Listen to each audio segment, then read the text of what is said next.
अमृत की धारा है धारा जो देती दुखों से किनारा। ओम शांति। मुरली मंथन हम 4 हिस्सों में करेंगे। ज्ञान, योग, धारणा और सेवा।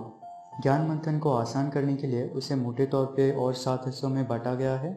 पहला है परमात्मा, दूसरा है आत्मा, तीसरा है त्रिलोक और त्रिमूर्ति, चौथा है कल्पवृक्ष, पांचवा है सृष्टि चक्र, छठा है भारत के उत्थान और पतन की कहानी या फिर सीढ़ी, और सातवां है गीता और भगवान। आज 31 जुलाई 2020। आज की मुरली में बाबा ने ज्ञान में परमात्मा, आत्मा, त्रिलोक और त्रिमूर्ति और कल्पवृक्ष के ऊपर समझाया है।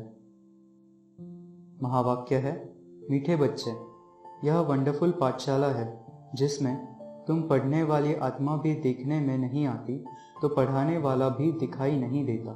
यह है नई बात। ज्ञान मंथन में पहले है परमात्मा।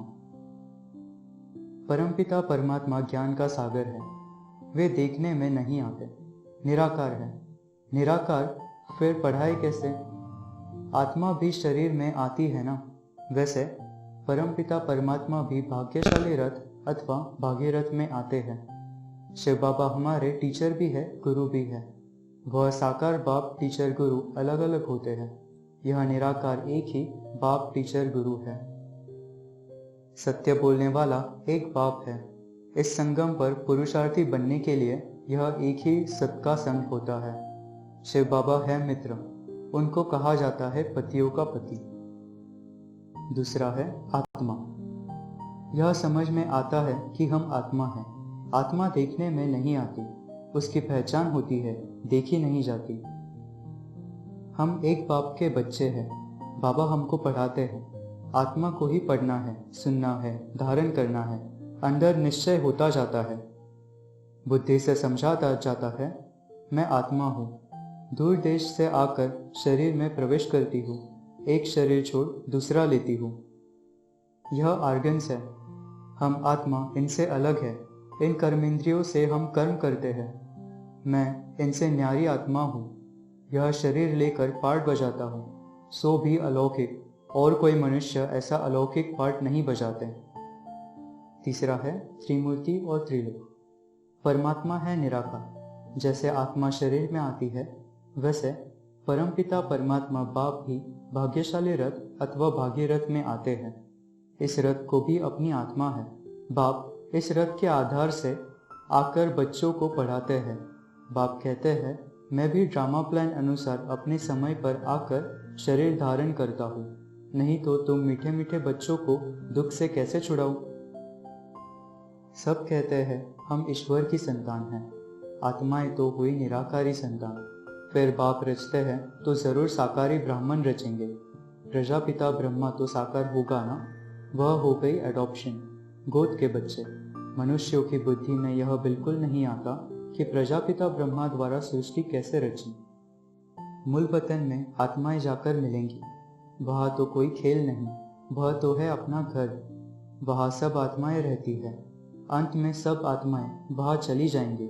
आत्माएं जो पाठ बजाने आती है, वह बीच से वापस जा नहीं सकती।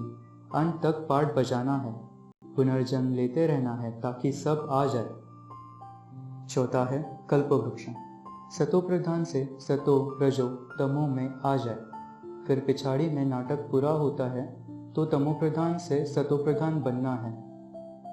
यहाँ बच्चों को अब नई शिक्षा मिल रही है। निराकारी आत्मा निराकारी परमात्मा से पढ़ती है, तब तो समझा जाए आत्मा परमात्मा अलग रहे बहुकाल। मिलना यहाँ ही होता है, जबकि बाप को आकर पावन बनाना होता है। बाप जब आते हैं, बच्चों से मिलते हैं, तब उसको ही सत्संग कहा जाता है। बाकी सब है कुसंग। बाप कहते हैं, मैं तुमको पार ले जाता हूँ। फिर तुमको डुबोते हैं माया रावण। रावण को क्यों जलाते हैं? कोई मनुष्य मात्र नहीं जानते कि रावण कौन है, कब आते हैं, क्यों जलाते हैं। ब्लाइंड फेथ है ना। बाप समझाते हैं, बच्चे तुम कितना waste of time, waste of money करते आए हो। तुम्हारे पास जो ब्राह्मण कुल के होंगे वह आते रहेंगे। यहाँ का कुल होगा तो आएगा जरूर। यह उजाड़ बढ़ता जाता है। बाप ने बीज लगाया है एक ब्रह्मा, उनसे फिर ब्राह्मण कुल होता है। एक से बढ़ते गए, पहले घर वाले, फिर मित्र संबंधी आने लगे। समझते हैं यह भी सत्संग है, परंतु इसमें है पवित्रता की मेहनत, जिससे ही हंगामा हुआ। अभी भी होते रहते, इसलिए गालियां देते हैं। भक्ति मार्ग में गायन भी है, भगाते थे पटरानी बनाते थे।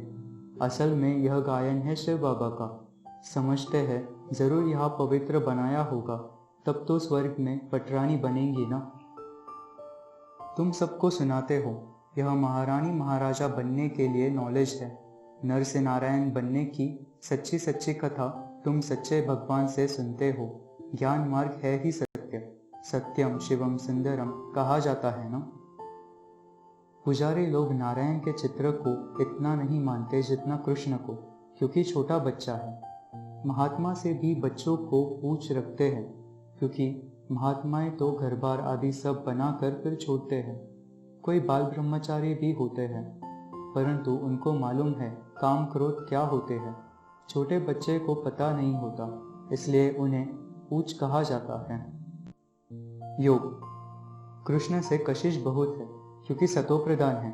बाप कहते हैं जितना याद में रहेंगे उतना तमोप्रधान से तमो रजो में आते जाएंगे, और खुशी ताकत धारणा बढ़ती जाएगी। तुम ट्रांसफर होते जाएंगे।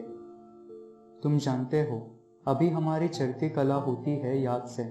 जितना याद करेंगे उतना उच्च चढ़ती कला होगी। संपूर्ण बनना है। धारणा यह पक्का करना है, मैं आत्मा हूँ, इन कर्मेंद्रियों से कर्म करता हूँ। कर्मेंद्रियां जो धोखा देती है उन्हें वश में करना है। मुख्य है आंखें, जो सब कुछ देखती है। आँख ही बच्चा देखती है तो कहती है यह हमारा बच्चा है, नहीं तो समझे कैसे। दूसरों को देखे तो बुद्धि जाए। मुख भी म्याऊं म्याऊं तब करता है जब आंखों से चीजें देखते हैं, तब दिल होती है यह खाओ। इसलिए कर्मेंद्रियों पर जीत पानी है। तो आप समझाते हैं कर्मेंद्रियों को पक्का करना है। क्रिमिनल अर्थात बुरी दृष्टि से किसी भी बहन को देखना नहीं है। बाबा डायरेक्शन देते हैं, तुम ब्रह्म कुमार कुमारिया हो तो यह ज्ञान पक्का हो जाना चाहिए कि हम भाई बहन हैं। हम आत्मा भगवान के बच्चे भाई भाई है। फिर शरीर में प्रजापिता द्वारा भाई बहन बनते हैं, क्योंकि अडॉप्ट होते हैं। जैसे चंद्रमा पर ग्रहण लगता है तो कहते हैं दे दान तो छूटे ग्रहण। तो ऐसे तुम 5 विकारों का दान दे दो तो फिर कला बढ़ते बढ़ते संपूर्ण बन जाएंगे। अगर बुरी दृष्टि दिल ख्याल रहे तो भल मुरली बहुत अच्छी सुनाते, बहुतों को समझाते, परंतु अवस्था नहीं रहेगी। बच्चे समझते हैं मंजिल बहुत ऊंची है, बाप की याद में सेंसिबल हो रहना है। ऊंच बनना है तो मेहनत भी चाहिए, बुरी दृष्टि की बड़ी खबरदारी चाहिए। स्त्री की भी जाती है तो पुरुष की भी जाती है।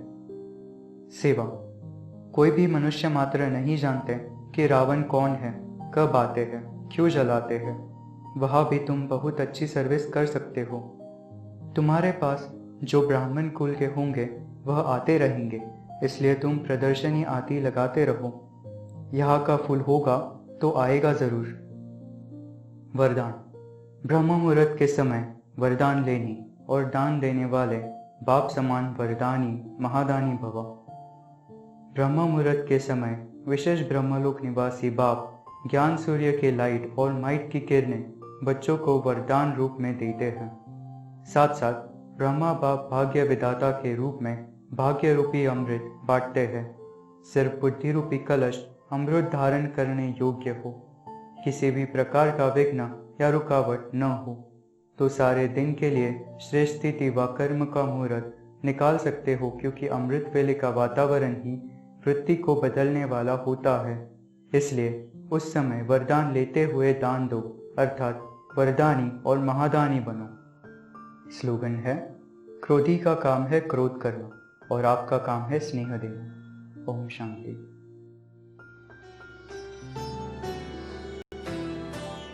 मुरली अमृत की धारा है धारा, जो देती दुखों से किनारा।